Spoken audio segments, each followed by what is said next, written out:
જય દ્વારકાધીશ, કેમ છો બધા? મજામાં અને મજામાં જશો તો તમારું સ્વાગત છે મારા બાંગા જેવા વિડીયોમાં. તો ગાઈસ, આજે છે ને કાળી ચૌદશ છે અને હું આજે તમને શું કહેવું, મને મારો ભાઈ છે ને આજે ઘરે હતો ને કંઈ કામ જ કરવા ન દીધું, વિડીયો પણ ન થયું ને અત્યારે તમે મારી હાલત જોઈ શકો છો ને સવારનું માથું પણ નથી ઓળવું. તમે માનશો કે નહીં ખબર નહીં, પણ તમારા ઉપર ડિપેન્ડ કરે છે.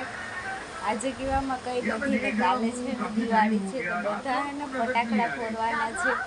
તો હું પણ ટ્રાય કરીશ, ફોડીશ તો એકાદું શૂટ નાખીશ, નકર એમને વિડીયો શૂટ કરી લઈશ. તો કંઈ નહીં, આજે કહેવામાં કંઈ નથી. તમને મારા વિડીયો ગમતા હોય તો લાઈક કરજો, શેર કરજો અને સબસ્ક્રાઈબ કરજો અને બેલ આઇકન દબાવવાનું ભૂલતા નહીં. તો આપણે મળીએ કાલે. અને મેં વિડીયો બહુ મોડો ઉતાર્યો છે, અત્યારે રાત થઈ ગઈ છે મને ખબર છે. અને હું હે ને ઝી ટીવી પર ઝી પરિવારનું જોઉં છું, ઓલું શું કહેવાય આવે એવોર્ડનું ફંક્શન. તો કંઈ નહીં, મળીએ કાલે. જય દ્વારકાધીશ, રાધે રાધે.